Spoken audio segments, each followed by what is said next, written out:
तो पहले हम मंगलाचरण करते हैं, उसके बाद फिर शुरू करेंगे। मम ज्ञानतिमिरान्धस्य ज्ञानञ्जनशलाकया चक्षुरुन्मिलितं येन तस्मै श्रीगुरवे नमः। श्रीचैतन्यमनोभीष्टं स्थापितं येन भूतले स्वयं रूपकदा मह्यं ददाति स्वपदान्तिकं। नमो विष्णुपादाय कृष्णपृष्ठाय भूतले श्रीमते गौरगोविन्दस्वामिनिति नामिने। नमो विष्णुपादाय कृष्णपृष्ठाय भूतले श्रीमते भक्तिवेदान्तस्वामिनिति नामिने। नमस्ते सरस्वती देवे गौरवाणी प्रचारिणे निर्विशेषशून्यवाद पाश्चात्यदेशतारिणे। हे कृष्ण करुणा सिंधु दीनबंधु जगतपते गोपेश गोपिका कांत राधा कांत नमस्तुते। तप्त कांचन गौरांगी शिरारे वृंदावन सुते देवी प्रणमामि हरिप्रिय। वाञ्छाकल्पतरुभ्यश्च कृपा सिन्धुभ्येव च पतितानां पावनेभ्यो वैष्णवेभ्यो नमो नमः। जय श्री कृष्ण चैतन्य प्रभु नित्यानंद श्री अद्वैत गदाधर शिवासदि गौर भक्तवृंद। हरे कृष्णा कृष्णा कृष्णा हरे हरे राम राम राम हरे हरे। श्री प्रभुपाद की जय। गौर गोविंद सिंह महाराज की जय। हरे कृष्णा।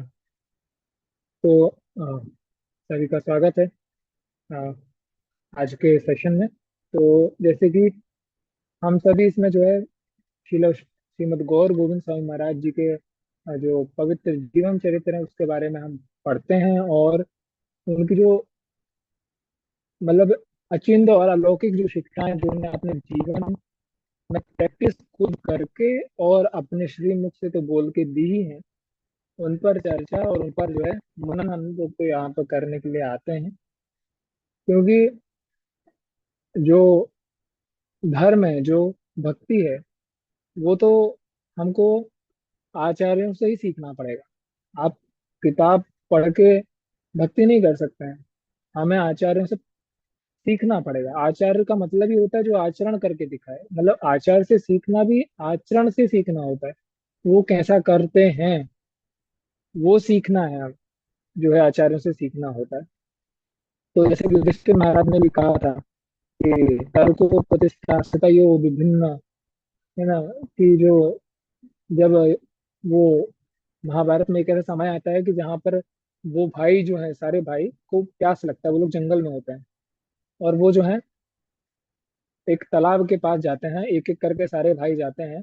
सबसे पहले जो है सबसे छोटे जो है सहदेव जाते हैं, बहुत समय हो जाता है वापस नहीं आते हैं। उसके बाद नकुल जाते हैं, उसके बाद अर्जुन जाते हैं, फिर भीम जाते हैं, और आखिरी में युधिष्ठिर जाते हैं कि क्या हुआ, कहाँ गए। तब वहां पर जो यमराज यक्ष का वेश लेके आते हैं, वो कहते हैं ये तालाब मेरा है। और उन्होंने बोला कि नहीं, हमें तो पानी चाहिए, हमारे भाइयों को तो आपने मार दिया, और हमको हमारे भाई जीवित चाहिए हैं। तो यक्ष ने बोला कि मेरे प्रश्नों का उत्तर दो तो मैं तुमको जो है भाइयों को जिंदा भी कर दूंगा और पानी भी पी सकते हो।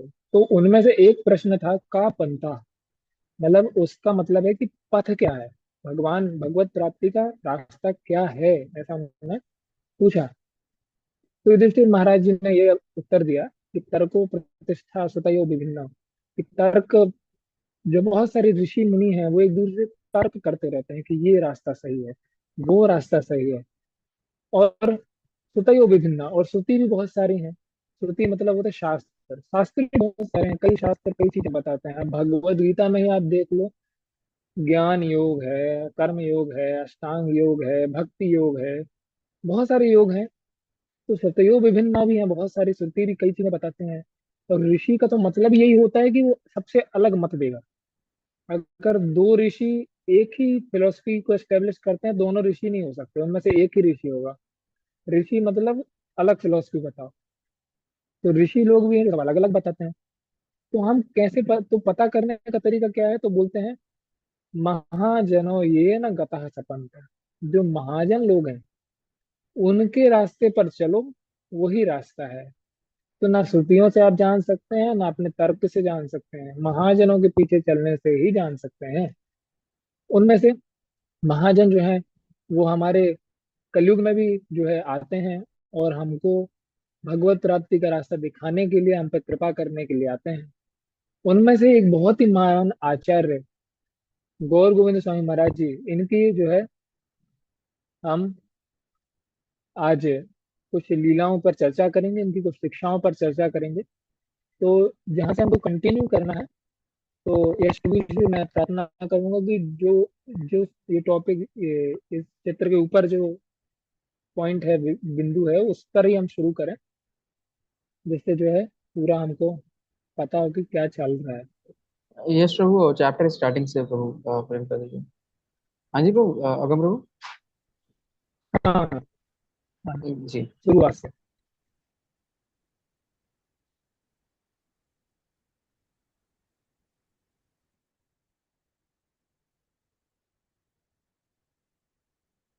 या तो जैसे कि ये रीडिंग सेक्शन भी है, तो अगर किसी भक्त को इस टॉपिक का रीडिंग करना है, मतलब जो ये पूरा टॉपिक है ना, यू मस्ट कम, ये वाला कोई एक भक्त पूरा पढ़ दे एक बार में, तो जितना समझ में आता है तो वो हम समझेंगे, उसके बाद फिर इस पर चर्चा भी करेंगे।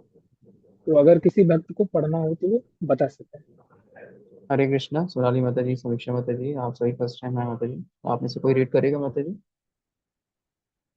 कोई भी माइक ऑन करके बस रीड करना है। प्रमिता माता जी, हरे कृष्णा माता जी। Hare Krishna Guruji. Okay, should ji I read? माता जी, कहना माता जी। Nimai Pandit Das, Jagat Pandit Das, and Dinabandhu Das came from Australia to Bhubaneswar, where they were initiated by Guru Gobind Swami. During that period, Maharaj was unable to walk due to illness and was being carried every day to Guru Puja and class.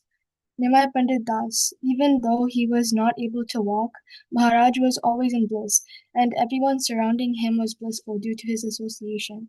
Just after our arrival in Bhubaneswar, he began to walk. He began to walk with the help of two devotees. He had one devotee holding onto each arm while he would walk with a stick.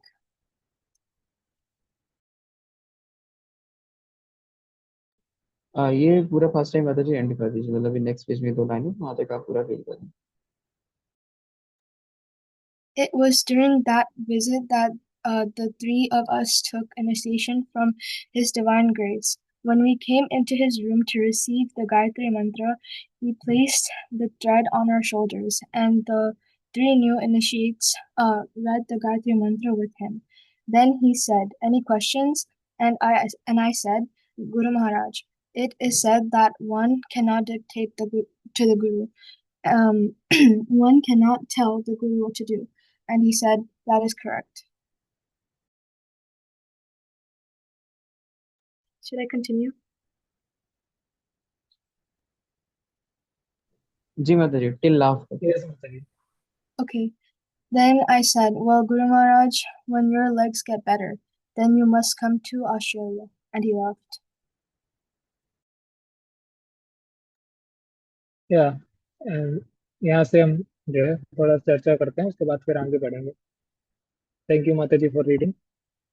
तो यहाँ पर बता रहे हैं कि महाराज जो थे वो चल नहीं पाते थे, और उनको चलने के लिए दो भक्त लगते थे, जो कि उनके जो शोल्डर्स हैं उनको पकड़ के रखते थे, उनके आर्म्स को पकड़ के रखते थे। और फिर महाराज जो है वो जो वॉकिंग स्टिक है उसके सहारे जो है आगे चलते थे। तो आप अगर महाराज के कुछ वीडियो भी देखेंगे तो उसमें आपको दिखेगा कि महाराज जो है ऐसे चलते हैं, क्योंकि ऐसा हो ही जाता है।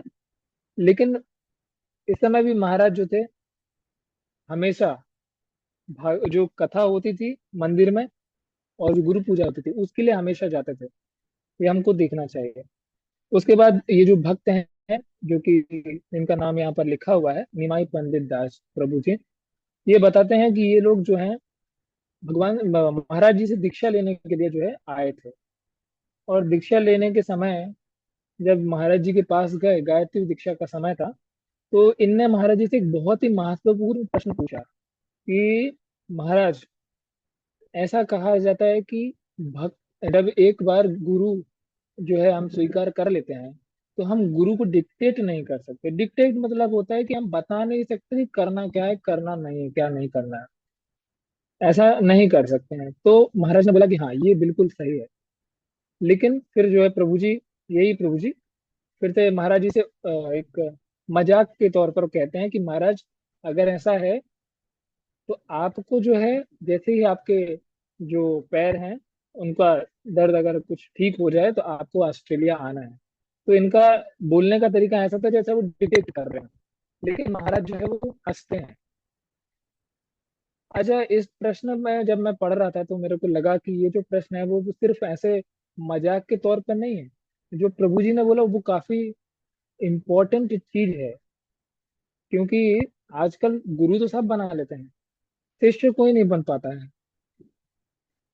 शिष्य बनना जो है वो, पहले हमको शिष्य बन जाना चाहिए फिर गुरु बनाना चाहिए।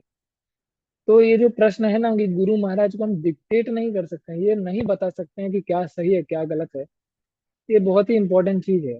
इसके बारे में हम थोड़ा चर्चा करेंगे कि इसका भागवतम में एक श्लोक आता है, बहुत ही सुंदर श्लोक है, इसको मैं बताना चाह रहा हूँ। लॉर्ड ये कह कौन रहा है ये देखना चाहिए। ये कौन कह रहे हैं? ब्रह्मा जी कह रहे हैं। ब्रह्मा जी कह रहे हैं, एतावती एव शुश्रूषा कार्य पितरि पुत्र कई बाधम इति अनुमन्येता गुरु वरेण गुरु वजह।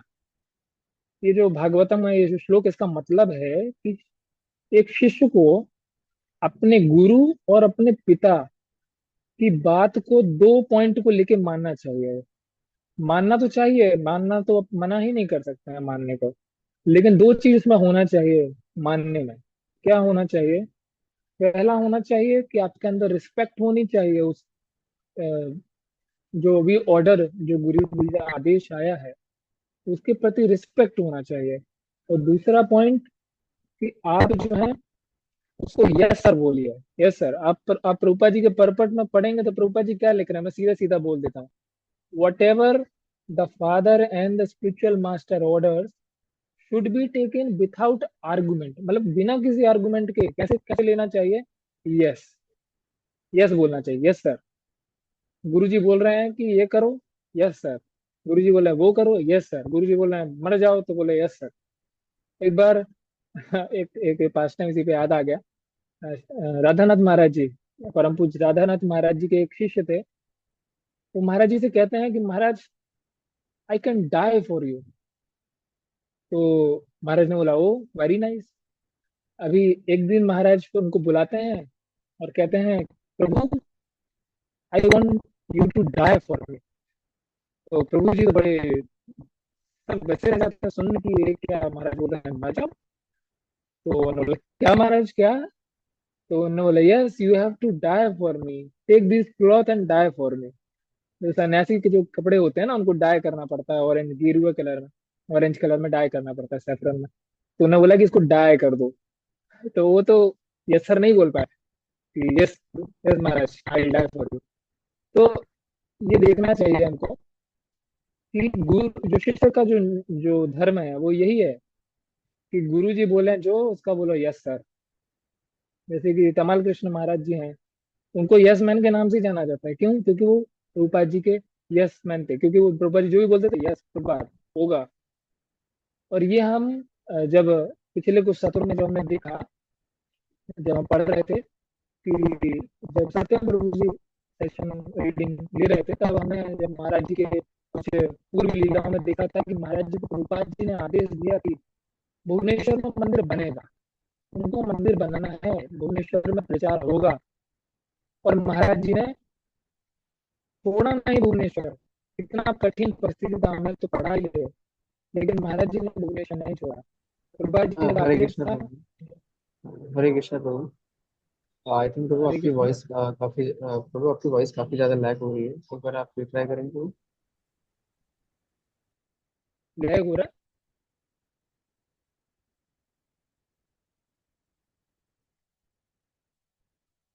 हरे कृष्णा। अभी अभी लग हो रहा है प्रभु। अभी सही है प्रभु। हाँ, तो कहाँ तक सुन लिया था? कहीं से छूट गया था क्या? प्रभु अगेन फ्रॉम भुवनेश्वर गौरव स्वामी महाराज। गौर गोविंद का महाराज को प्रभुपाद जी ने आदेश दिया है यहाँ से ना? जी। हाँ। तो प्रभुपाद जी ने भी गौर गोविंद स्वामी महाराज जी को आदेश दिया कि आपको भुवनेश्वर में प्रचार करना ही है और आपको मंदिर बनाना है। और गौर गोविंद महाराज जी ने ये नहीं कहा कि प्रभुपाद जी यहाँ तो कुछ है ही नहीं, यहाँ तो जंगल है, कुछ है ही नहीं, मतलब रहने का जगह भी नहीं है। नहीं कुछ एक पीछे से आर्गुमेंट भी नहीं आया कि नहीं इनके पास कैसे होगा, ना पैसा है ना व्यक्ति है, कोई है ही नहीं, क्या करेंगे कैसे करेंगे, नहीं। अब गुरु महाराज ने कह दिया तो करेंगे, अब होगा कैसे भी होगा। तो यही जो है शिष्य का विचार है। शिष्य कह नहीं सकता गुरु से कि गुरु जी ऐसा थोड़ी हो सकता है, यहाँ तो कोई है ही नहीं, हम अकेले कैसे कर दें। ऐसा नहीं कर सकता है शिष्य, ऐसा कह ही नहीं सकता, उसका धर्म ही नहीं है। प्रभुपाद जी कहते हैं कि जिस समय शिष्य ने ऐसा कह दिया कि no I can not do this, वो पतन, उधर पे शिष्य का पतन हो गया, तो वो शिष्य अपना शिष्यता छोड़ देता है वहां पर। प्रभुपाद जी ने ऐसे साफ साफ इस श्लोक के आप परपट में पढ़ सकते हैं, बहुत ही सुंदर परपट है। तो यहाँ पर जो पॉइंट ये प्रभु जी ने कहा है ना, इस पे बहुत ही ज्यादा मनन करना चाहिए। इस पर ही आज हम जो है मेन चर्चा ही करेंगे। अच्छा, तो दो लोगों का बात तो मैंने बताया कि प्रभुपाद जी का बताया और ब्रह्मा जी का बताया कि उनका मत क्या है। अभी आप देखेंगे कि प्रहलाद महाराज प्रहलाद महाराज ने अपने गुरु का आदेश कैसे पालन किया। गुरु जी ने दर्शन भी नहीं हुआ था गुरु जी का, वो तो मोम में थे। और अरे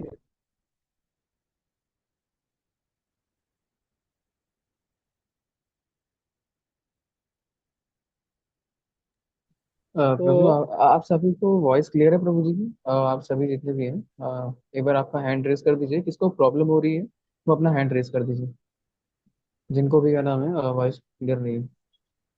अ, एक चीज कर सकते हैं, यश प्रभु जी जब तक यहाँ पर चर्चा कर रहे हैं तो आप स्क्रीन बंद कर दीजिए। Okay. Then it will be nice, I think। अभी आ रहा। हरे कृष्ण कृष्ण कृष्ण हरे हरे राम राम राम हरे। प्रभु Still I continuously see, lag कर रहा है, स्टिल लैग कर रहा है voice. I mean I am not able to detect the problem. It is lagging. The network is fine here। Okay Prabhu continue, आप सभी प्लीज ट्राई करिएगा, प्रभु जी क्या कह रहे हैं ध्यान से आप सभी सुनिएगा।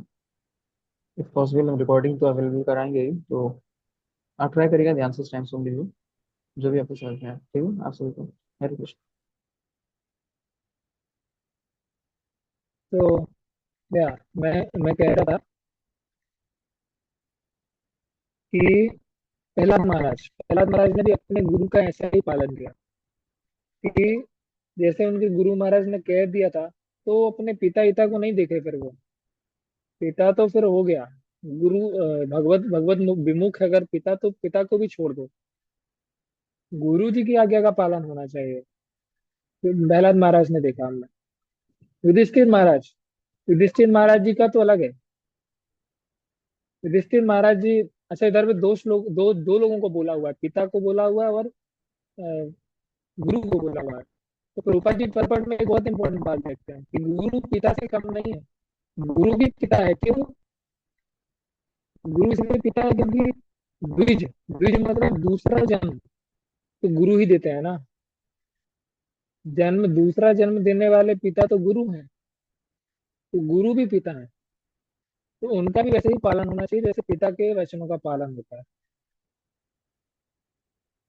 और ये बहुत ही सुंदर वर्ष तो आप लोगों ने सुना ही होगा, श्वेता सुतर उपनिषद में है, यस देवे परा भक्ति यथा देवे तथा गुरु।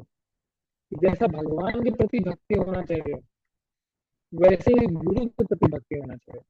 गुरु पर अधिक बिल्कुल ऐसी श्रद्धा होना चाहिए कि कोई हिला ना सके। गुरु का वाक्य जो है वो हमारा जो है लाइफ में स्टोर हो जाना चाहिए, ऐसा हमको श्रद्धा होना चाहिए गुरु के वाक्य पर, है ना। गुरु मुख पद्मा वाक्य चित्त गोरिया है क्या, उस पर ही पूरा चित्त लगा देना चाहिए। ऐसा हमारा जो है गुरु भक्ति होना चाहिए। ऐसे गुरु भक्ति से क्या होता है ये देखना चाहिए। ये श्लोक आगे बोलता है कि तस्सैते कथता ही अर्थात प्रकाशन्ते महात्मना। जिनकी गुरु और भगवान पर इतनी श्रद्धा होती है ना, उसके सामने बिना पढ़े हुए भी वेदों के अर्थ जो है वो आ जाते हैं, प्रकट हो जाते हैं बिना पढ़े। जिसकी सिर्फ श्रद्धा हो गुरु पर, गुरु के वाक्य पर। इसका उदाहरण आप देख सकते हैं, जब चैतन्य महाप्रभु साउथ इंडिया में गए थे, तब एक ब्राह्मण था जो कि भगवत गीता पढ़ रहा था, उसे पढ़ते नहीं आ रही थी, लेकिन वो कोशिश कर रहा था। क्यों कर रहा था? क्योंकि उसके गुरु ने कहा था कि तुम करो, तुम पढ़ो भगवत गीता।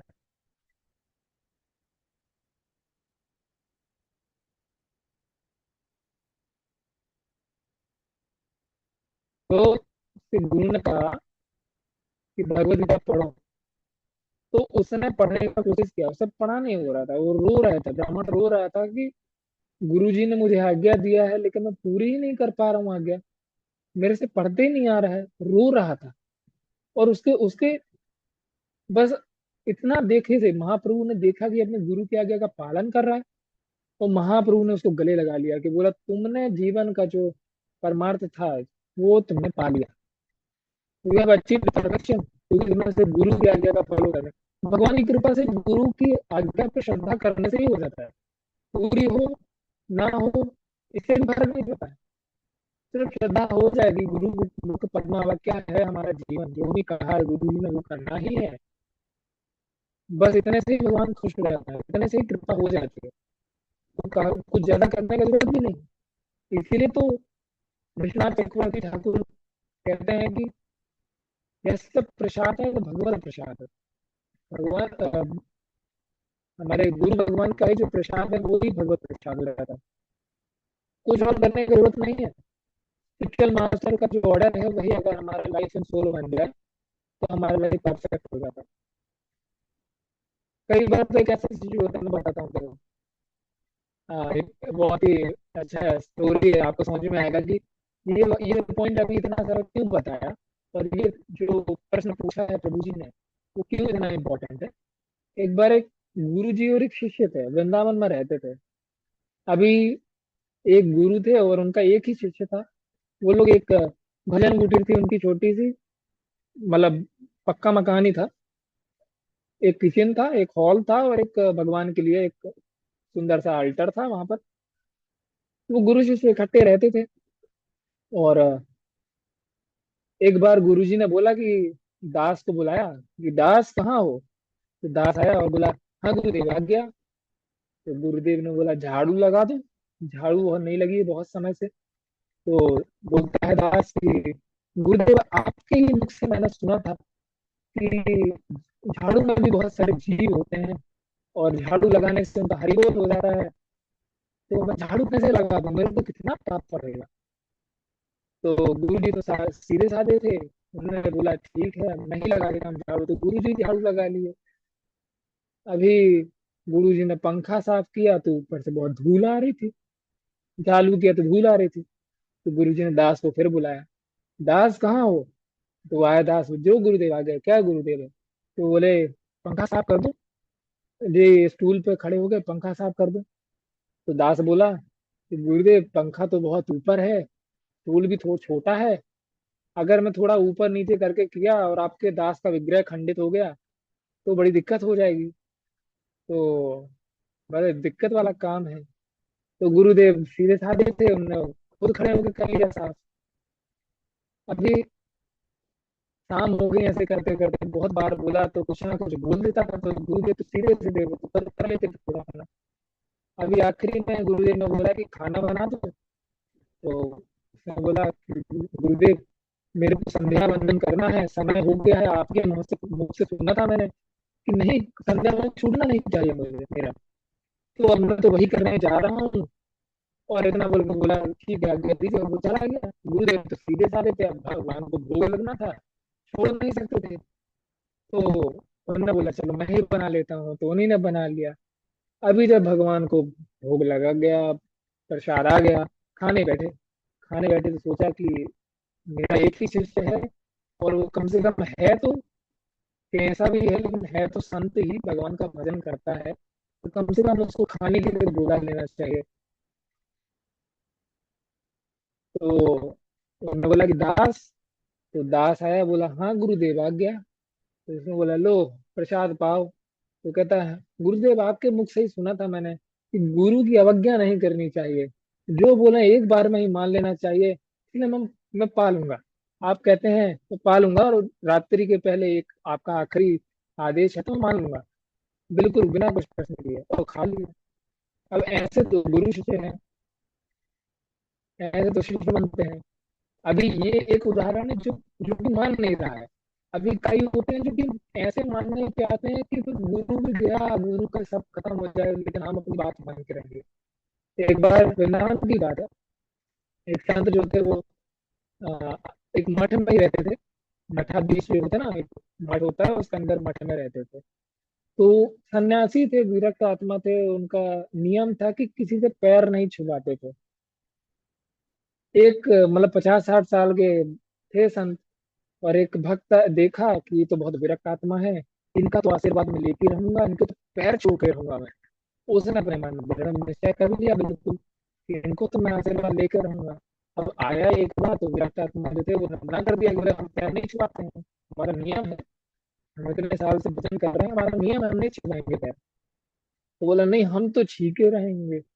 और वो दौड़ा उनके पीछे। वो वृंदावन के वो संत वो पकड़े, इनको देखा कि ये तो रुकेगा नहीं, तो वो भी दौड़ने लगे। अब वो तो बूढ़े थे, एक थक गए दौड़ते दौड़ते, और ये तो जवान था, तो ये पीछे दौड़ते ही रहा, छोड़ा ही नहीं इसने। अब एक सकरी सी गली में जाके रुक गए कि अब यहाँ पे ना आए, देखे ना तो अच्छा रहेगा, लेकिन उसने देख लिया। और वो आया और आके जे जो है पकड़ा उसने पैर, और पैर पकड़ा और पकड़ लिया। साधु संत 50-60 साल से भजन कर रहे हैं, उनका नियम है कि पैर नहीं छुआना है, उनका नियम तोड़ दिया, तो उनको आई गुस्सा, उनको क्रोध आया। और ये तो झुका हुआ था, तो उन्होंने पकड़ी इसकी गर्दन और गर्दन पे काट लिया। ये गर्दन पे काटे तो वो भक्त को भी गुस्सा है, उसने उनके अंगूठे पे काट लिया। अब ये दूसरे एक दूसरे को काट रहे हैं, और वो देख रहे थे कुछ लोग कि ये साधु कहाँ भागे जा रहे हैं, तो महंत जी को बुला के लाए कि ये साधु आपके भाग रहे थे कहीं पे। तो महंत जी आए तो देखे कि ये लोग एक दूसरे को काट रहे हैं। तो उनका अलग अलग कराया और पूछा कि क्या हो गया है। तो उसने बोला कि ये हमारा नियम तोड़ दिया, और इसलिए हमने इसको काट दिया। और वो बोला तुमने क्यों काटा, तो बोले हमको काटा था, हमने इनको काट दिया। तो उन लोगों को फिर अस्पताल ले जाया गया, और अस्पताल में डॉक्टर ने पूछा कि इनको क्या हो गया, ये कटा कैसे। अब ये थोड़ी बता सकते थे कि ये दंडवत करने गए तो इनने काट दिया, और इनने काटा तो इनने काट दिया, नहीं बता सकते थे, तो इनने बोला कि बंदर ने काट दिया। तो ऐसे भी शिशु होते हैं कि कई, मतलब एक तो होते हैं कि जो बात ही ना माने बिल्कुल गुरु की, अपने डिक्टेट करने लगा, और एक होते हैं कि भाई जबरदस्ती हम मनवा के रहेंगे गुरु जी से बात। तो दोनों ही जो है वो गलत है। शिष्य का धर्म है कि गुरु की आज्ञा जो है एज इट इज उसका पालन किया जाए, ना कुछ ज्यादा ना कुछ कम। जैसा भी बोला है गुरु महाराज ने एज इट इज उसका फॉलो कर लो, नहीं तो हमारा तो मन क्या होता है, गुरु महाराज 4 बजे बोले हैं उठने, 4 बजे माला करना है, 4 बजे ही उठूंगा। 4 बजे माला करने बोला है, उठने नहीं बोला है, उठो 3 बजे, 4 बजे माला करो। लेकिन हमारा दिमाग क्या होता है, लूप होल्स ढूंढने लगता है, इसको कैसे काटा जाए, इसको कैसे अपने अपने तरीके से इसको अप्लाई करें, ऐसा होता है। लेकिन ऐसा नहीं करना चाहिए। गुरु जी की आज्ञा जो है, यस सर, जो बोला है यस सर, बस यही है। हरि बोल प्रभु जी। इसका समय खत्म हो रहा है क्या मीटिंग का, कितने बजे खत्म होगा। 3 मिनट है प्रभु, पास टाइम के लिए 3 मिनट अभी और है। 3 मिनट अभी हो रहा है, जी। ठीक है। तो ऐसा जो है 2 मिनट है। हमको समझना चाहिए। हाँ चलेगा चलेगा, खत्म नहीं हुआ। तो ऐसा हमको समझना पड़ेगा कि जो प्रभु जी ने जो बात बोली है ना कि गुरु को आप डिक्टेट नहीं करना चाहिए, ये बहुत ही सही समय पे पूछा है, और बहुत ही अच्छा प्रश्न पूछा है। और अभी जिनका दीक्षा नहीं हुआ है, जैसे कि हम लोग का तो क्या ही है, हमारा तो कुछ है नहीं। आप में भी जिन लोग अभी दीक्षा के लिए किसी गुरु जी से, अगर आप लोग आश्रित हैं कि हम इन गुरु जी से अपना दीक्षा लेंगे, तो हमको पहले अपना शिष्यता प्रमाणित करना पड़ता है ना, पहले test of a true disciple, and फिर ट्रू डिसाइपल लेगा test of a true spiritual master. और जब दोनों टेस्ट हो जाएं, फिर गुरु शिष्य को स्वीकार करें, स्वीकार शिष्य गुरु को स्वीकार करें, ऐसा होना चाहिए। और इसका यही एक जो बहुत ही इंपॉर्टेंट पॉइंट है कि गुरु की आज्ञा एज इट इज फॉलो हो जाए, यही शिष्य का जो है परफेक्शन है। प्रभुपाद जी का भी देखो, प्रभुपाद जी ने पहला जो समय था, प्रभुपाद जी क्या बोले, कि भक्ति सिद्धांत प्रभुपाद जी बोले, you have to go and preach in the English in the, मतलब बाहर जो है विदेश में प्रचार करो। प्रभुपाद जी 67 ईयर्स के हो गए, लेकिन वो आदेश नहीं भूले, और एज इट इज जाके फॉलो कर दिया। और आज हम जानते हैं इस्कॉन नाम की संस्था जो है प्रभुपाद जी की लेगेसी को आगे बढ़ाई रही है। तो वैसे वैसे मेरा प्रिपरेशन तो था कि वो आगे भी पास टाइम पे जाएंगे, लेकिन वो एक लाइन इतनी महत्वपूर्ण लगी कि उस पर ही पूरा समय चला गया। अभी हम अगली लिंक पर आएंगे, जिसमें हम महाराज जी की शिक्षा पर जो है चर्चा करेंगे।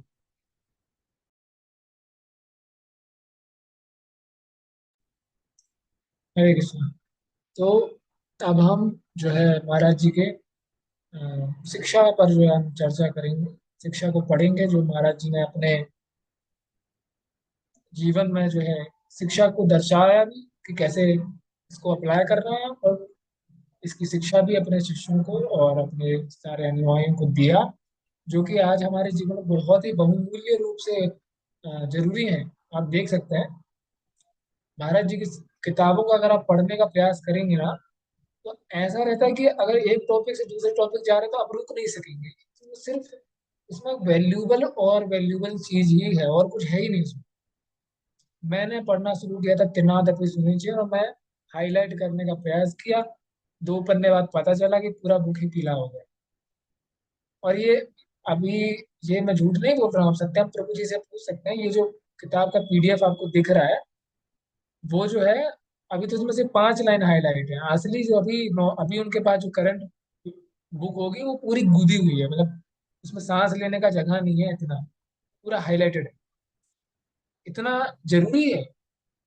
अब इसमें सिर्फ हास्य का बात नहीं है ये, असल में इतना महत्वपूर्ण शिक्षा महाराज जी ने दिया है कि इनकी चर्चा अगर करने को आए तो बहुत ही समय इसमें व्यतीत हो जाएगा। और मैं तो बिल्कुल फॉलो ही नहीं किया हूँ कुछ चीजें, तो मेरे तो ऊपर से ही जाता है। इसलिए हम जल्दी से शिक्षाओं को पढ़ने का प्रयास करेंगे। तो ये पहला टॉपिक है, सिंप्लिसिटी इज वैष्णविज्म, छोटा सा टॉपिक है। अगर कोई भक्त इसको पढ़ना चाहे तो वो पढ़ सकते हैं पहले, फिर इस पर थोड़ा थोड़ा सा चर्चा करेंगे। अगर किसी भक्त नहीं पढ़ पा रहे हैं तो मैं ही पढ़ूंगा। हरे कृष्णा अमन प्रभु जी, रीड करेंगे प्रभु।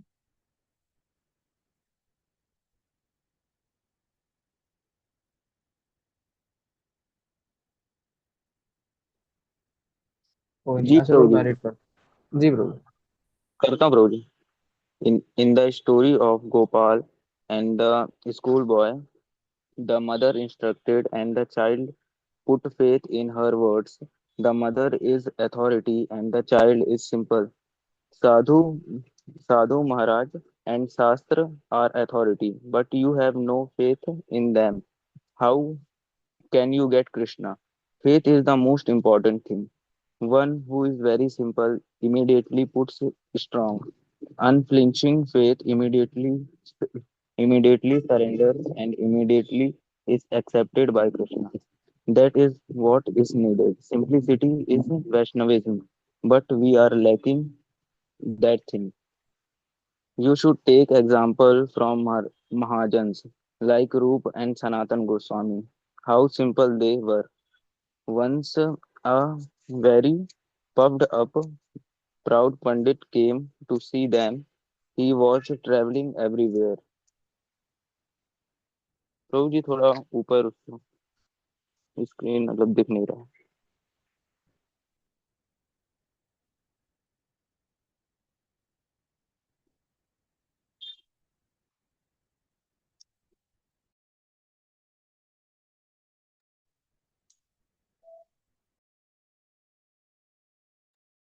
आमन प्रभु जी आप पढ़िए। जी प्रभु दोनों। जी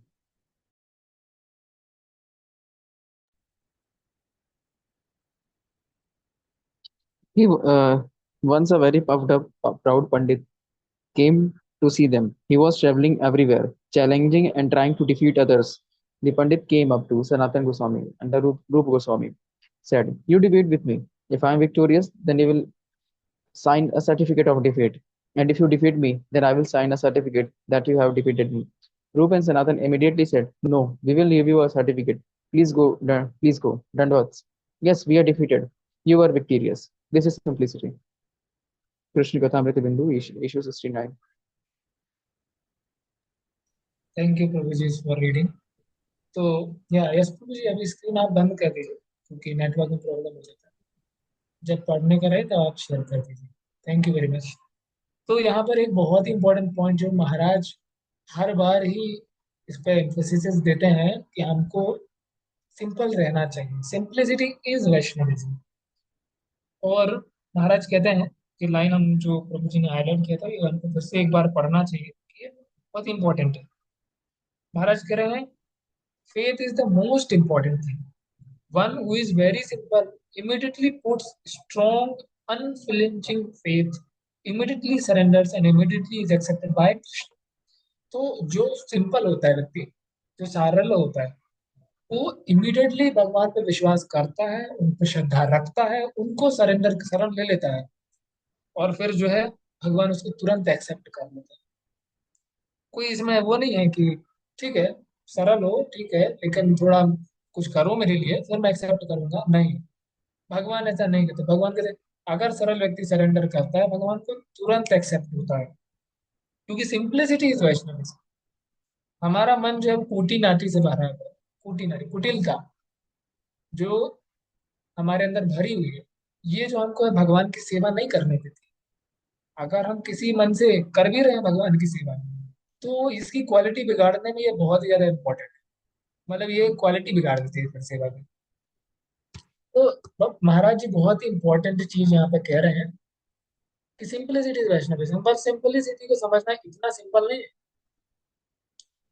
ये सिंपलिसिटी जो है सरलता जो भी श्रद्धा से जुड़ी हुई है। श्रद्धा मतलब विश्वास, फेथ। श्रद्धा जो है पहला अंग है भक्ति का।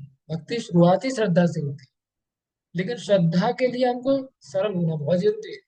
जब तक हम पूरे रूप से सरल नहीं हो जाएंगे पूर्ण रूप से श्रद्धावान नहीं हो सकते। भगवान ने क्या बोला, श्रद्धावान भजते यो माम साम एक तो तमो मत।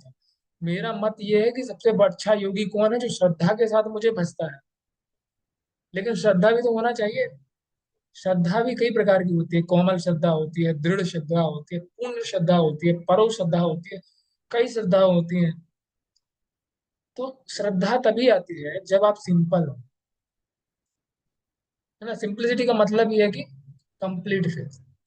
जैसे कि इधर पे जो महाराज जी ने एग्जाम्पल दिया रूप गोस्वामी जी और सनातन गोस्वामी भगवत पाद जी का, क्या बोल रहे हैं कि जब वो पंडित आया कि आप मेरे से डिबेट करिए, अगर आप जीते तो मैं लिख के दूंगा कि आप मेरे से जीत गए, और हम मैं जीता तो आप लिख के देंगे कि मेरे से जीत गए हो। उन्होंने बोला देखो हमको भजन करना है, ये लो हम लिख के दे देते हैं।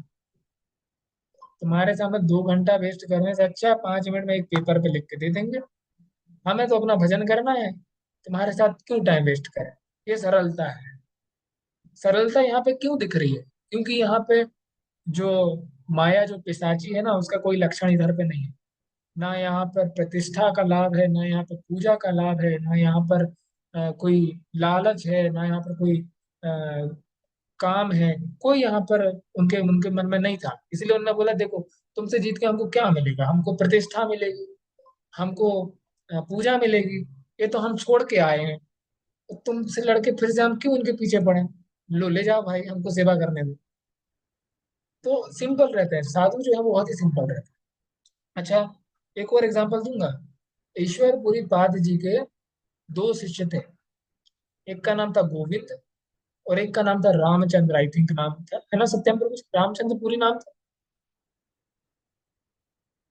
आपको डोंट नो याद है। प्रभु जी, नहीं प्रभु। नहीं रामचंद्र पुरी था ऐसा ऐसे यार नाम उनका। 2 शिष्य थे। तो जो गोविंद थे वो तो पर्सनल सर्वेंट थे ईश्वरपुरी पाद जी के, और जो रामचंद्र पुरी जी थे वो आखिरी समय में उनको थोड़ा बहुत गुरु जी से इनकी बहस हो गई थी तो गुरु जी ने इनको छोड़ दिया था, त्याग दिया था। तो ये जगन्नाथपुरी में आकर रहते थे।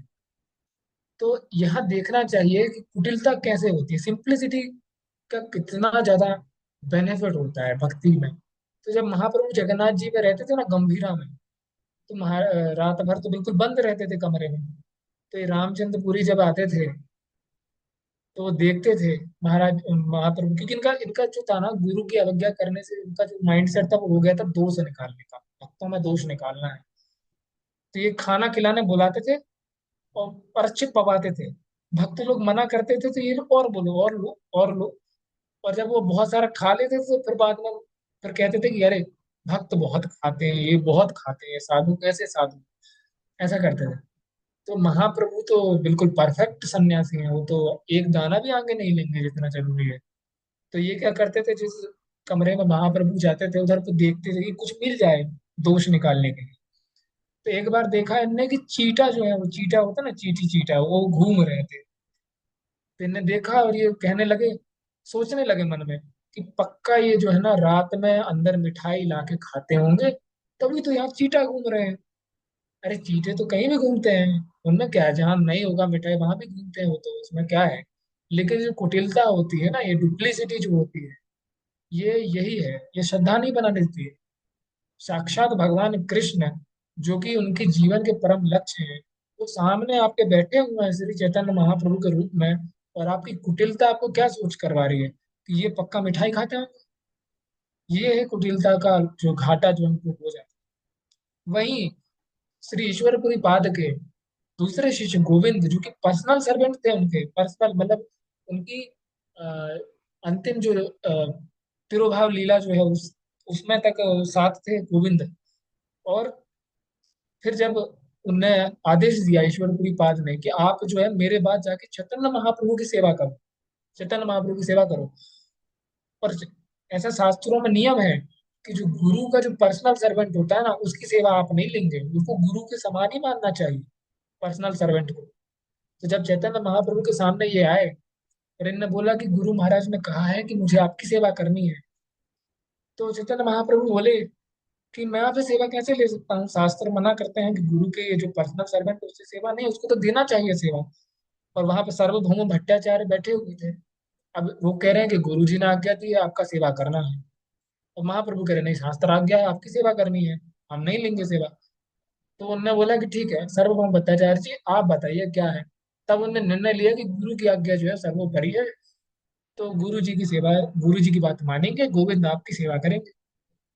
अभी यहाँ पे पॉइंट क्या है, पॉइंट ये है कि गोविंद ने ये नहीं सोचा कि मैं तो गुरु महाराज का पर्सनल सर्वेंट हूँ, मैं इनकी सेवा क्यों करूँ, ये तो ना कोई वेदांत पढ़ते हैं ना कोई कुछ करते हैं, तो बस नाचते रहते हैं हरे कृष्णा हरे कृष्णा, मैं इनकी सेवा क्यों करूँ, मैं पर्सनल सर्वेंट था। नहीं, this is simplicity. Guru Maharaj ने कह दिया, हम कर लेंगे।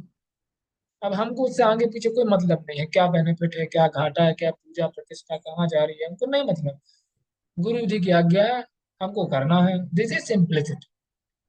इसी सिंपलिसिटी की बात महाराज कर रहे हैं कि भक्त जो है वो सिंपल होता है। सिंपल, सिंपलिसिटी का डायरेक्ट कनेक्शन श्रद्धा के साथ है। और श्रद्धा का मतलब है दृढ़ निश्चय, गुरु साधु शास्त्र, इनकी इनका जो आदेश है इस पर दृढ़ निश्चय ही श्रद्धा होती है। और श्रद्धा सिंपल होने से ही होगा। जो कि अभी हम पिछले लीला में ही बात कर रहे थे ना, कि शिष्य जो है अपना दिमाग लगाने लगते हैं कि नहीं ऐसा है, लूप होल ढूंढने लगते हैं कि कहाँ से मैं इसको काट के अपना मतलब का बना लूं। यही होती है डुप्लीसिटी। सिंप्लिसिटी कहती है एज इट इज फॉलो करो। ठीक है, तो यार, तो इतना ही मेरे मति में घुस रहा है। अभी नेक्स्ट पास टाइम अगर कोई वक्त पढ़ेंगे तो फिर हम उस पर जो है चर्चा करेंगे। यश जी आप शेयर कर देंगे थोड़ा सा।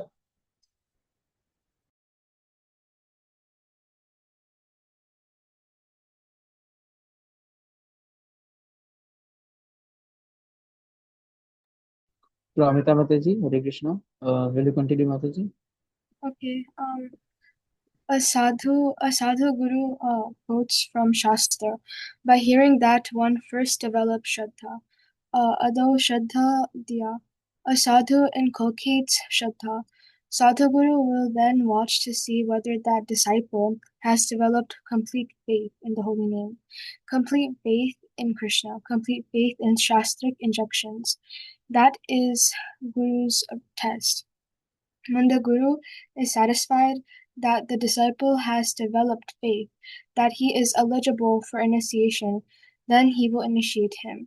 Should I continue? जी माता जी। थैंक यू माता जी। Thank you. One who has not developed faith has no right to accept the holy name. If the Guru gives him the holy name, the Guru becomes an offender. Shraddha hina jane namopadesha. Instructing a faithless person about the holy name is one of the 10 offenses. Therefore, in our society, we have this 1 year waiting period during which a prospective disciple associates and hears, and the Guru tests whether he has developed faith or not. On both the Guru's side and the disciple's side, there is testing. Then there may be initiation. Sanatan Goswami and our acharyas have said this in their writings. Thank you very much माता जी for reading. तो यहाँ पे श्रद्धा महाराज बता रहे हैं कि श्रद्धा कितना important है। श्रद्धावान जो नहीं है, जिनके मन में श्रद्धा ही नहीं है, उनको तो भगवान का उपदेश करने के लिए भगवान ने खुद मना किया। भगवान खुद कहते हैं कि भगवद गीता के आखिरी में भगवान कह देते हैं कि जिनको मेरे पे श्रद्धा नहीं है उनको तो बताओ ही नहीं। हालांकि वो हमारे आचार्यों का करुणा है कि वो अभक्त को भी भक्त बनाने के लिए उत्सुक रहते हैं, तो वो करुणा पार कर देती है उस नियम को। लेकिन भगवान का तो सीधा आदेश है कि अश्रद्धावान को बिल्कुल नहीं देना। अश्रद्धावान को देना क्या है, वो भगवान तो सीधा कहते हैं कि आश्रद्धा धना पुरुषा योगस्य परम तपः अप्राप्य माम निवर्तन्ते मृत्यु संसार वर्तमानि।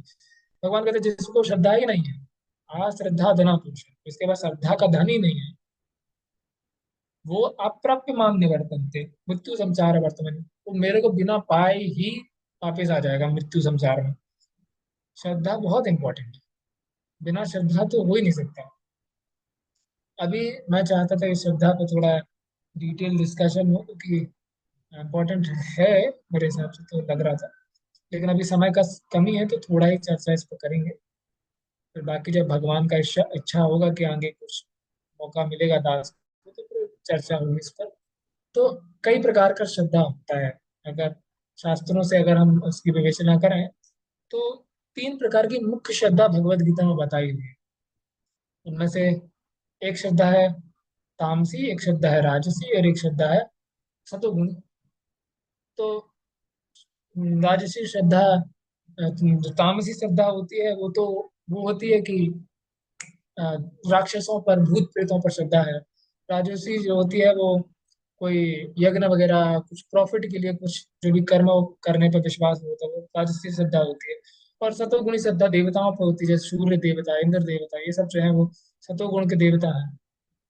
तो अभी हमारी श्रद्धा, जो जिस श्रद्धा की हम बात कर रहे हैं, भक्ति की जो श्रद्धा है, वो इनमें से कौन से लेवल पर आती है, इस पर हम अगर मनन करें तो हमको समझ में आएगा तीनों श्रद्धा हमारी नहीं है। हमारी श्रद्धा कौन सी है, ये भगवान खुद भागवतम में बताते हैं।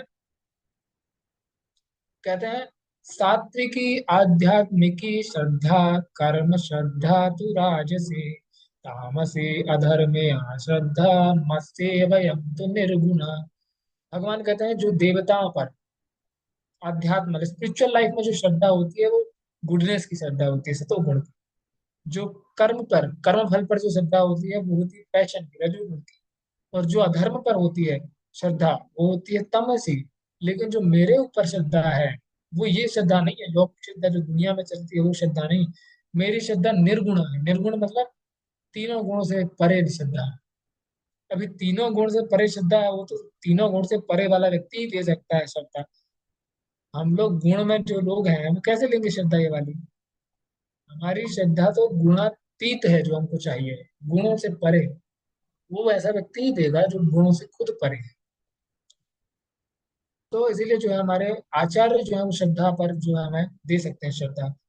और वो प्रभुपाद जी भी बताते हैं, समय नहीं है श्रद्धा के लिए, लेकिन हाँ महाराज जी ने एक बहुत ही अच्छा इंपॉर्टेंट पॉइंट बताया हमको कि बिना श्रद्धा के आप भक्ति नहीं कर सकते, क्योंकि पहला स्टेज ही श्रद्धा है।